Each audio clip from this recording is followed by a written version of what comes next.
Good morning, everyone. So why do we need to remove the bass? Let's try to understand this for a moment. All right, we have one song on the left and one song on the right. This is the song on the left, and this is the song on the right. Now I want you to hear how the tracks sound good together.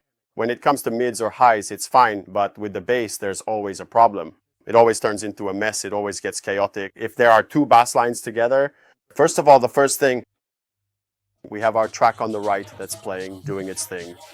We start in time with the beat. In pre-listening, we check everything.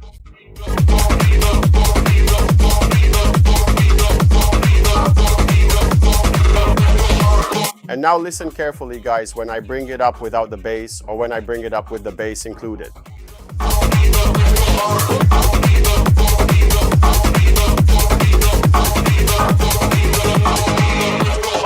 More or less, up to now it has sounded good. Now I'll try to bring in the whole track with the bass.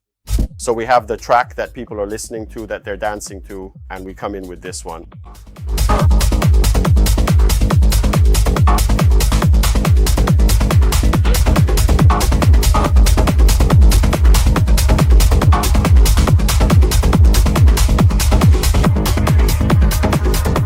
When both drum tracks were playing, did you notice any kind of frequency cancellation, something like that?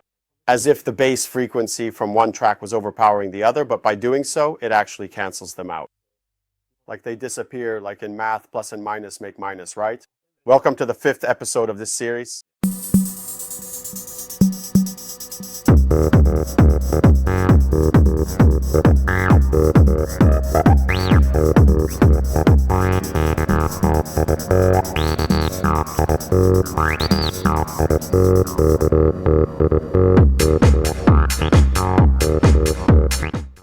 Good morning, guys. Welcome back to Nwelson's channel, to this damn series, and so on and so forth, all right? Today we're taking the first step into mixing. We're literally going to take off our headphones and start listening to what's happening through the speakers.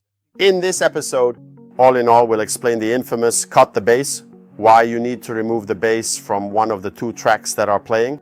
Now, it's not always necessary. It's not like you always have to do it, but yeah, you pretty much always have to do it.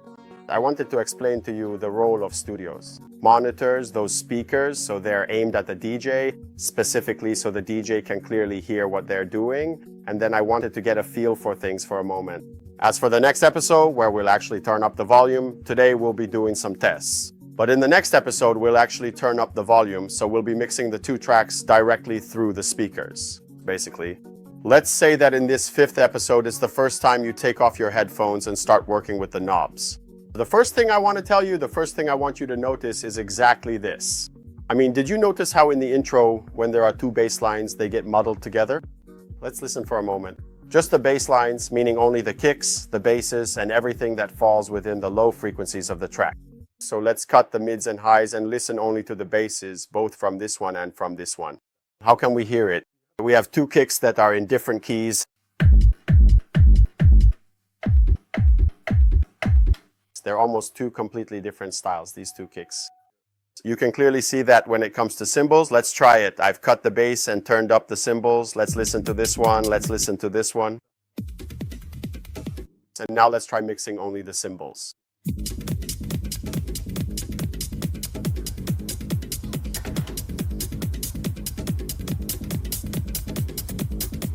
More or less, you see that they fit.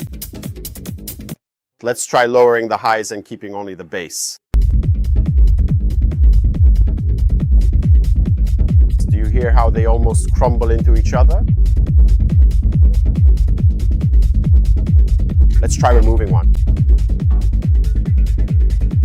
Now listen to how the bass is very defined. Let's try with the other bass from the other track. Very defined. But together, a mess. So good or bad. This is why they say to cut the bass, meaning in your mix, during the transition, it will be very, very rare that you'll have more than one track with the kick or the low frequencies cranked up to noon or otherwise turned up. It's much more likely that there will be one of your tracks during the mix, whether it's 2, 3, 4, 10, or however many you want, that has it. which is therefore CR. Literally 50% of the entire mix you're making. Since the bass drum, the kick, is literally 50% of the whole song, especially if we're talking about techno tracks. The kick, guys, is the most prominent sound, the most important sound, basically. From this, it follows that you only need one, because if you put two, they'll clash with each other and it'll turn out like crap, as you heard. That's why, as they were saying before, even if you have a 4-channel mixer and you're playing with 4 decks, what will you usually have? Always only one bass active and the other 3 muted. Why is that? Because that's just how it is. Otherwise, it sounds bad, period. Now, I'm not going to get into the really technical stuff and so on, partly because it's not really my area of expertise. And partly because in the end, you figure this stuff out by understanding, playing, and listening. To sum up this first part of the video, we can say that the bass in a track, in techno, in electronic music, in general, it's the most energetic frequency, the most powerful frequency.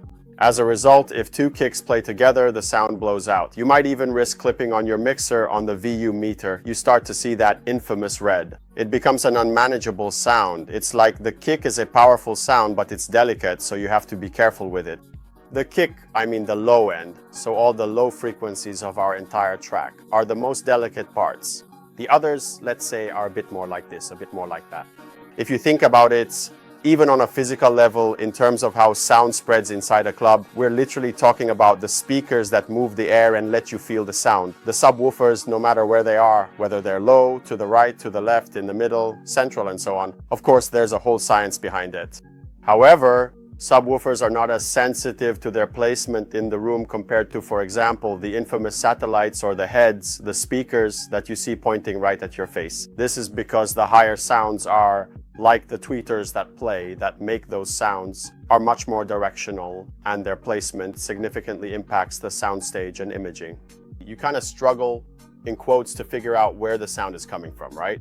Imagine being in a dark room. If you have a subwoofer in front of you, you more or less understand where it's coming from, but it's very complicated. But if you have a speaker, a loudspeaker that's playing, not just the bass, but the whole spectrum of the track, then depending on which way you turn, you immediately understand the direction the sound is coming from, you know? This is just to make you understand that bass frequencies are delicate.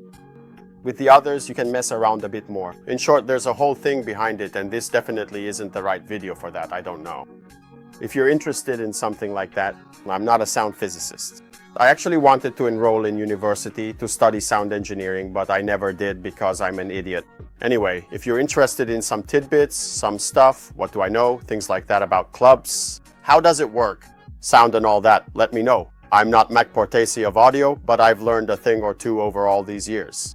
This video, ladies and gentlemen, will be something very quick and explanatory, literally more of a chat than actually doing things with my hands. Let's just say we'll get back to work in the console and turning the knobs in the next episode.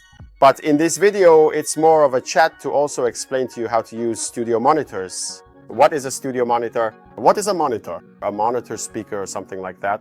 It's literally this, guys. Specifically, this is a Mickey speaker. Audio, I don't even know what the hell it's called. It's sold as studio quality sound, but I'll be honest with you. This particular speaker isn't very accurate. Anyway, this is one speaker, then there's its twin on the right side, which I haven't set up at the moment. Because for me, to hear what I'm doing well, let's say one speaker is enough, it's more than enough. And then for my friends who dance here in front of the console, when we have after parties, we use the speakers from my house, from the living room basically. But what's the monitor for? Basically, guys, I'm here playing in front of you who are part of the audience, right? Okay? The speakers have to face the audience, I mean the speakers. They're not for the DJ, the sound system is for the audience to hear, not the DJ. The DJ listens to the monitor speakers because there are two systems. So when there's a DJ set, because the first sound system, the one for the audience, the big, massive, enormous one that blasts out kilowatts upon kilowatts, is specifically for the audience. Its job is to let the people in front of me hear the music. But I, as the professional DJ who is actively playing the records, still absolutely need to hear perfectly, really well, and precisely what I am doing at all times. As a direct result, I critically need to have speakers facing directly towards me, precisely to avoid any potential problems caused by significant delays, unwanted echoes, and various distortions from the numerous surfaces the sound bounces off, and damn it, anything else you can possibly think of that might interfere. That's the idea, guys. Studio monitors are speakers, they're loudspeakers placed right in the DJ booth in the DJ's cabin, and they're there so the DJ can clearly hear what they're doing. Because otherwise, for example, in a club, what would you be listening to? The sound that comes out of the speakers for the audience travels all the way to the back of the room, bounces off the walls, and comes back to you. It's distorted, delayed, and so on, and you can't, or rather, it's really hard to mix while listening to the echo. You could do it, but at that point you end up putting on your headphones and literally playing only through your headphones. On the RX3 in particular, just like I'm doing. To record these videos, I turn the headphone knob to master, I turn on the master channel. From this moment, what I hear in my headphones is everything that's actually happening on the track, like my voice from the microphone or this track that you can hear if I turn up the volume. But if I want to listen to it in preview, you won't hear it. I turn on my channel, close the headphones, and by turning the knob to Q, I can hear it. You can't hear it in the recording, but right now I can hear it. And at this point, we reach the climax of this video, introducing you to the next one, which will be the next episode 6, where we will turn up the volume, and thanks to understanding the importance of the monitor speaker, the monitor wedge. Remember, we are DJs, so we have a trained ear. We will go on to understand. By gradually raising the volume while mixing in the track that needs to come in, we will be able to tell if there are things to fix or not, even before the audience notices. We make this possible thanks to the presence of the studio monitor. If this speaker wasn't there, it would be a mess, because you wouldn't be able to hear what you're doing properly.